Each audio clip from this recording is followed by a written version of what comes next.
우리 이 시간에는 세상을 변화시키는 진정한 힘이라는 제목으로 함께 말씀 나누도록 하겠습니다. 우리는 오늘을 살아가면서 힘과 권력이 지배하는 세상을 살아가고 있다, 이런 생각을 요즘 참 많이 하게 되는 것 같습니다. 요즘 세계에서 일어나는 많은 전쟁과 또 각국의 이런저런 정세들을 우리가 뉴스들을 보면서 한 나라가 가지고 있는 그 힘이 그 주변 나라들에게 얼마나 큰 지배력을 행사하는지, 얼마나 힘과 권력이 세상을 지배하고 또 다스리고 있는지 우리가 그러한 것들을 보게 되는 것 같습니다. 여러분, 비단 국가 간의 관계에서만 힘과 권력이 세상을 지배하는 것일까요?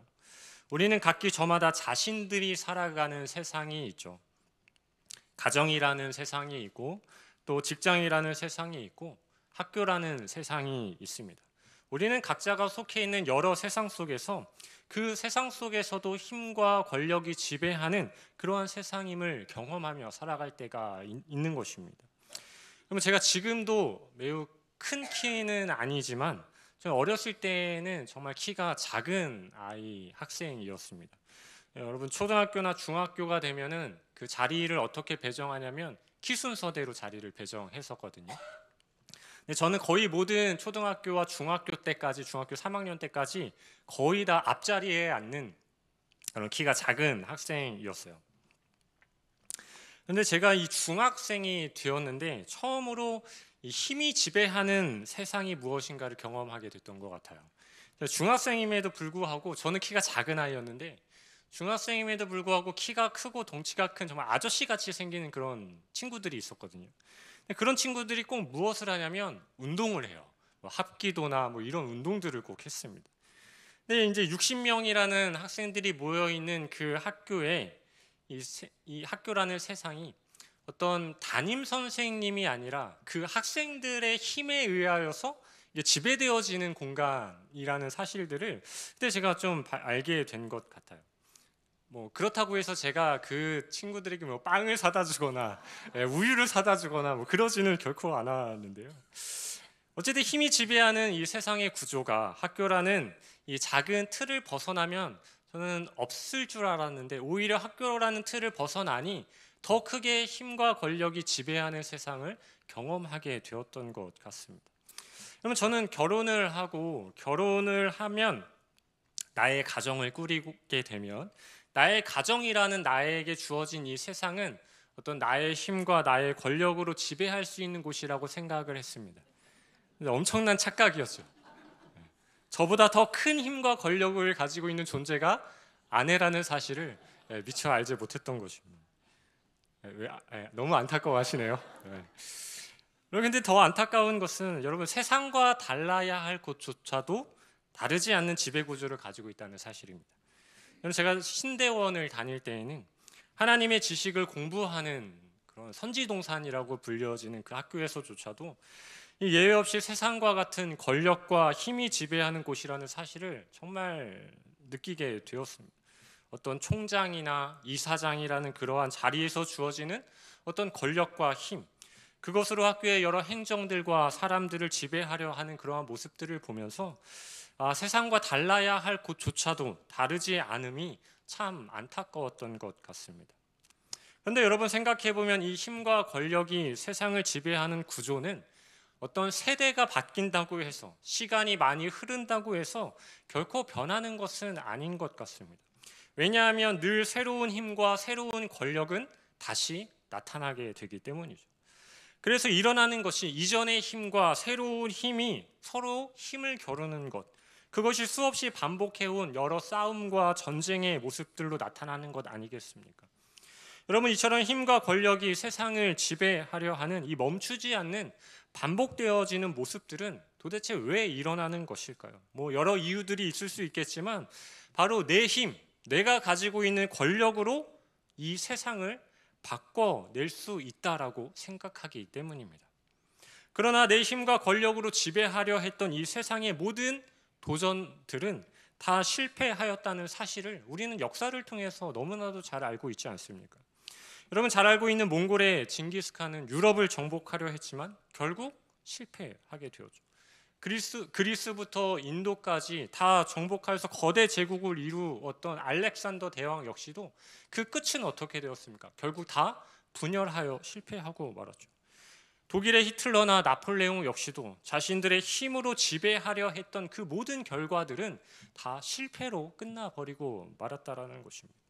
그러면 결국 세상을 지배하는 힘, 세상을 바꿀 수 있는 그 힘은 내 힘과 나에게 있는 권력에 있지 않음을, 이 세상의 힘으로는 불가능하다는 사실을 우리는 이와 같은 사실들로 생각해 볼 수 있다는 것이죠. 여러분, 그렇다면 우리는 그리스도인으로서 우리는 이 세상을 과연 어떻게 변화시켜 나아갈 수 있을까요? 여러분, 우리에게 힘이 있다면 얼마나 큰 힘이 있겠습니까? 그럼에도 불구하고 오늘 본문은 우리가 그리스도인으로 이 세상을 살아가면서 우리에게 주어진 단 하나의 힘으로 이 세상을 변화시키며 살아갈 수 있다는 사실을 우리에게 말씀하고 있습니다. 오늘 보면 사무엘하 16장 말씀에는 다윗을 향해 저주하는 한 사람이 등장하는데 바로 시므이라는 한 사람이 등장합니다. 시므이는 다윗을 향해 비난의 목소리를 높이고 저주하며 분노의 돌을 던지는데요. 다윗은 그런 시므이를 통하여서 가장 중요한 한 가지 사실을 깨닫게 되었습니다. 그것은 바로 세상과 다르지 않는 자신이 가지고 있던 힘과 권력으로 자신의 나라를 지배하고자 했던 그러한 자신의 잘못된 과거와 생각들을 다시 한번 깨닫게 되어지는 그러한 시간이 주어지게 된 것이죠. 우리는 이 시므이의 저주를 통하여서 자신의 잘못된 과거를 깨닫게 되어진 그 다윗의 모습을 함께 살펴보면서 우리는 결국 다윗과 같이 하나님 앞에서 우리는 정말 아무런 힘도 없고 아무런 권력도 없는 너무나도 연약한 존재이지만 우리가 하나님 안에서만큼은 모든 것을 할 수 있는 사람이라는 사실을 이 시간 말씀을 통하여서 함께 살펴보도록 하겠습니다. 여러분, 오늘 본문은 다윗의 아들 압살롬이 반역을 일으켜서 그로 인해 망명길을 비참하게 떠나야만 했던 그 다윗이 바후림이라는 장소에 도착했을 때에 일어나는 한 가지 사건에 대해서 기록하고 있습니다. 사실 다윗은 온 이스라엘의 왕으로 기름 부음 받기 이전에 늘 자신의 정체성을 고백하던 사람이 바로 다윗이었습니다. 여러분 너무나도 잘 알고 있다시피 여러분 다윗과 골리앗의 싸움에서 다윗은 자기 자신 혼자서는 아무것도 할 수 없는 너무나도 연약한 존재가 바로 자기 자신임을 늘 고백했던 사람이었습니다. 성경이 기록하는 골리앗은 너무나도 완벽한, 너무나도 강한 적장이었죠. 다윗과 골리앗이 힘과 힘으로 부딪힌다고 하면 다윗은 골리앗을 절대 이길 수 없는 그러한 연약한 존재가 바로 다윗이었습니다. 그래서 다윗도 그러한 자신의 연약함을 인정하면서 그 골리앗 앞에서 무엇이라고 고백했습니까? 사무엘상 17장 41절 말씀을 보면 이렇게 고백했어요. 또 여호와의 구원하심이 칼과 창에 있지 아니함을 이 무리에게 알게 하리라. 전쟁은 여호와께 속한 것인즉 그가 너희를 우리 손에 넘기시리라. 여러분, 이 안에 다윗이 자기 존재에 대한 정체성을 담아내고 있는 것 아니겠습니까? 전쟁의 승패가 칼과 창에 있지 아니함이라. 이것은 세상을 지배하는 것이 곧 힘과 권력에 의해서 이루어지는 것이 아님을 고백하고 있는 것입니다. 그러니까 연약한 자신의 힘으로는 아무것도 할 수 없다는 사실을 인정하지만 결국 하나님 안에서는 자신이 무엇이든 할 수 있다라는 사실을 고백했었다라는 것입니다. 근데 여러분, 시간이 지나고 나서 다윗은 그렇게 고백했던 자신의 정체성을 상실해 버리게 됩니다. 지금 시므이가 다윗을 향해서 저주하며 돌을 던지고 있는 그 장소 바후림, 이 바후림에서 이전에 한 가지 사건이 있었는데요. 바로 다윗이 자신이 가지고 있던 힘과 권력으로 타인을 무참히 질밟았던, 자신의 힘과 권력을 자신을 위해 휘둘렀던 장소가 바로 이 바후림이라는 장소였습니다. 다윗이 이스라엘의 왕이 되기 전에 다윗의 진영과 이스보셋의 진영으로 나뉘어서 서로 그렇게 구분되어져 있을 때 이스보셋이 다윗에게 우리가 언약을 맺자라고 이렇게 요청하는 사건이 있었습니다. 그런데 그때 다윗이 이스보셋에게 너가 우리와 언약을 맺으려면 한 가지 요구 조건이 있다라고 말하면서 무엇을 요구하냐면 사울의 딸이자 이전의 아내였던 미갈을 다시 나에게 보내라는 요구 조건이 있었습니다. 그러나 여러분, 그 당시 그 시점에 미갈은 이미 다른 남자의 아내가 되어 있는 그런 상황이었습니다. 하지만 다윗은 언약의 조건으로 이미 다른 남자의 아내가 되어 있는 미갈을 자신에게 다시 보내라는 요구를 했던 것이죠. 다윗에게 그만큼 미갈이 왜 필요했겠습니까? 사울의 딸인 미갈을 다시 아내로 삼아서 자신의 어떤 정치적인 입지를 견고하게 다지기 위한 그러한 하나의 수단으로서 사용하기 위함이었던 것이죠. 그러니까 다윗은 지금 자신이 가지고 있는 그 힘과 권력을 사용해서 이미 다른 사람의 아내가 되어 있는, 이미 행복한 가정을 이루고 있는 그 미갈을 자신의 더 큰 힘과 권력을 만들어내기 위해 그 가정을 깨트리면서까지 미갈을 데려오려 하고 있었다라는 것입니다. 이런 다윗의 요구 사항 앞에 이스보셋은 어쩔 수 없이 미갈을 데리고 오게 됩니다. 이미 있었던 그 남편에게서 미갈을 빼앗아서 다윗에게 보내게 돼요. 그 가슴 아픈 장면을 이렇게 기록하고 있어요. 사무엘하 3장 16절 말씀을 보면 이렇게 기록합니다. 우리 같이 한번 읽어볼까요? 시작. 그의 남편이 그와 함께 오되 울며 바후림까지 따라왔더니 아브넬이 그에게 돌아가라 하매 돌아가니라. 남편이 울며 거기까지 따라왔다라고 이렇게 기록하고 있어요. 여러분, 사랑하는 아내, 함께 행복한 가정을 이루며 살아가고 있던 그 아내 미갈을 정말 단 한순간에 다윗에게 빼앗겨 버렸던 그 남편의 마음, 그 심정이 어떠했겠습니까? 그러면 이 남편은 미갈을 쫓아 바후림까지 따라오는데 슬피 울며 따라오는 장면을 성경은 의도적으로 기록하고 있는 거예요. 다윗이 자신의 정치적 이익을 위하여서, 자신의 힘과 권력을 더 높이 쌓아내기 위하여서 자신이 가지고 있으며 자신이 휘두를 수 있는 그 힘과 권력으로 한 가정을 무참히 깨뜨려 버렸던 다윗의 그 잘못됨을 극적으로 기록하기 위하여서 이러한 사건들을 표현하고 있는 것이죠. 힘과 권력 앞에 사랑하는 아내를 무기력하게 빼앗긴 그 남편의 눈물이 묻어있던 장소가 바로 이 바후림이라는 것입니다. 그리고 시간이 지난 후 다시 다윗이 그 바후림이라는 장소에 서 있게 되었던 것입니다. 자기 자신은 아무것도 할 수 없는 연약한 사람이라고 고백했던 그 다윗의 모든 정체성은 다 사라져버리고 자신이 가지고 있는 힘과 권력을 휘둘렀던 장소, 바로 그 장소가 바로 바후림이었는데 그곳에 다시 이 다윗이 서 있게 된 것입니다. 그리고 그곳에서 이제 시므이로부터 던져지는 돌과 저주의 소리를 다윗이 듣고 있는 것입니다. 사울의 친척이었던 시므이는 다윗이 가지고 있는 그 힘과 권력으로 사울의 집에 피를 흘린 자라고 이렇게 저주하고 있습니다. 7절 말씀을 보면 시므이가 저주하는 가운데 이와 같이 말하니라. 피를 흘린 자여, 사악한 자여, 가거라 라고 저주하죠. 그러니까 피비린내 나는 살인자, 사울 집안 사람들을 무참히 살해한 자, 힘과 권력을 휘둘러 피를 흘리며 사울의 왕국을 차지한 자라는 이러한 저주의 소리를 외치면서 분노의 돌을 던지는 시므이를 다윗은 이 바후림에서 만나게 되었다라는 것입니다. 여러분, 그러자 이 시므이가 다윗을 저주하며 돌을 던지자 그 곁에 있던 아비새가 다윗에게 뭐라고 말하냐면 9절을 보면 이렇게 말합니다. 이 죽은 개가 어찌 내 주 왕을 저주하리이까? 청하건대 내가 건너가서 그의 머리를 베게 하소서라고 이렇게 요청합니다. 그러니까 아비새가 곧바로 반응하면서 다윗에게 저 시므이의 목을 내가 베어 오겠습니다라고 이렇게 요청하는 것이죠. 여러분, 6절을 보면 다윗이 서 있는 위치가 기록되어져 있는데요. 어떤 위치가 기록되어져 있냐면 이렇게 기록하고 있습니다. 백성과 용사들이 왕의 좌우에 이렇게 서 있다라고 이렇게 기록하고 있어요. 백성과 용사가 다윗의 좌우에 서 있다라는 것은 다윗은 여전히 이곳 바후림에서도 어떤 중심에 서 있다라는 것입니까? 여전히 누릴 수 있는, 여전히 발휘할 수 있는 힘과 권력의 중심에 서 있다라는 것입니다. 좌우의 백성과 또 용사들이 다윗을 둘러싸고 있고 말 한마디면 그 용사들이 달려가서 다윗을 저주하고 있는 시므이의 목을 단숨에 베어올 수 있는 그 힘과 권력의 자리에 다윗은 여전히 서 있다라는 것입니다.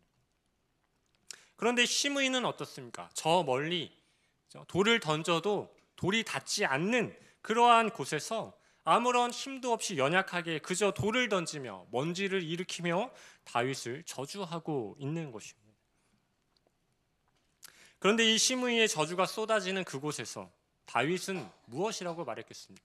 야, 시므이가 나를 저주하니까 당장 가서 시므이의 목을 베어오거라 라고 이렇게 말하지 않았습니다. 예전 같았으면 그렇게 했을지도 모르겠어요. 그러나 이 바울임에서, 다시 서게 된 이 바울임에서 다윗은 더 이상 자신의 힘과 권력을 휘두르지 않습니다. 다윗이 10절에서 아비새에게 이렇게 말해요. 세 번역으로 보면 이렇게 말합니다. 수르야의 아들아, 나의 일에 너희가 왜 나서느냐? 주님께서 그에게 다윗을 저주하라고 분부하셔서 그가 저주하는 것이라면 그가 나를 저주한다고 누가 그를 나무랄 수 있겠느냐? 주님께서 그에게 그렇게 하라고 시킨 것이니 그가 저주하게 그냥 내버려 두시오라고 이렇게 말합니다. 성도 여러분, 다윗은 압살롬의 반역으로 인하여서 비참한 인생의 광야길을 걷게 되었습니다. 그 광야의 길을 걸으면서 다윗은 다시 하나님을 바라보는 계기가 될 수 있었어요. 그리고 자신의 힘을 휘두르며 한 가정을 파괴하였던 그 바울임에 서게 되었을 때에 시므이에 던져지는 그 돌과 저주를 들으면서 다시 한번 깨닫게 되어지는 것이죠. 하나님 없는 자신이 얼마나 연약한 존재였는지를 다시 한번 깨닫게 된 것입니다. 다윗의 좌우에 있는 힘과 권력이 있다 해도 하나님이 없다면 자기 자신은 아무것도 아님을 다윗은 이 길에서 다시 한번 철저하게 깨달을 수 있게 되었다라는 것입니다. 사랑하는 성도 여러분, 그렇다면 우리가 바울임에 서 있다면, 우리가 시므이의 저주의 소리를 듣고 있다면 우리가 이 시간 깨달아야 할 우리의 정체성은 무엇이겠습니까? 우리 역시도 다윗과 같은 고백을 할 수 있어야 하는 것이죠. 하나님 없이는 나는 아무것도 할 수 없는 연약한 존재라는 이 사실을 우리도 깨닫고 이것을 고백해야 한다는 것입니다. 여러분, 다윗이 이렇게 말합니다. 12절 말씀을 보면 나의 원통함을 여호와께서 감찰하시리니 이 저주로 인해 여호와께서 선으로 내게 갚아주시리라. 여러분, 이 다윗의 말이 어떠한 의미를 담아내고 있겠습니까? 하나님, 이제는 내가 내 힘으로 나의 원통한 문제들을 해결하지 않겠습니다. 이런 고백이거든요. 오직 하나님의 힘으로만 내가 위로를 받겠습니다. 하나님, 이제 내가 내 힘으로 내 삶에 선을 채우지 않겠습니다. 이제는 하나님의 힘으로만 내 삶에 선을 채우겠습니다. 이러한 고백을 다윗이 지금 하고 있다는 것입니다. 하나님 앞에서 나는 연약한 자이지만 하나님 안에 있을 때 나는 모든 것을 할 수 있다라는 그 존재가 바로 자기 자신이었음을 이 시간 깨닫게 되었다라는 것이죠. 사랑하는 성도 여러분, 비록 우리가 이 세상의 힘과 권력이 지배하는 이 세상을 우리가 디디며 살아가고 있지만 우리는 그와 다른 삶을 살아낼 수 있어야 한다라는 것입니다.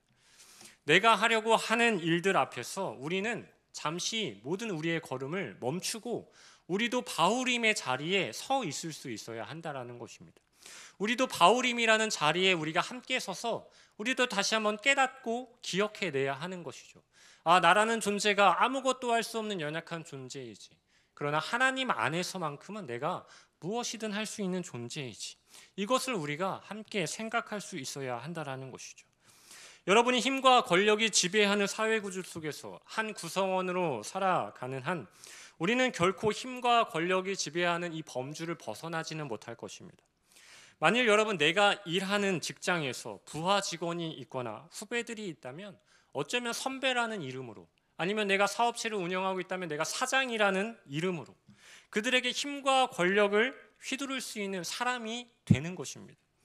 어쩌면 우리는 가정 안에서 부모라는 이름으로 우리 자녀들을 향해서 힘과 권력을 휘두를 수 있는 사람이 될 수 있는 것이에요.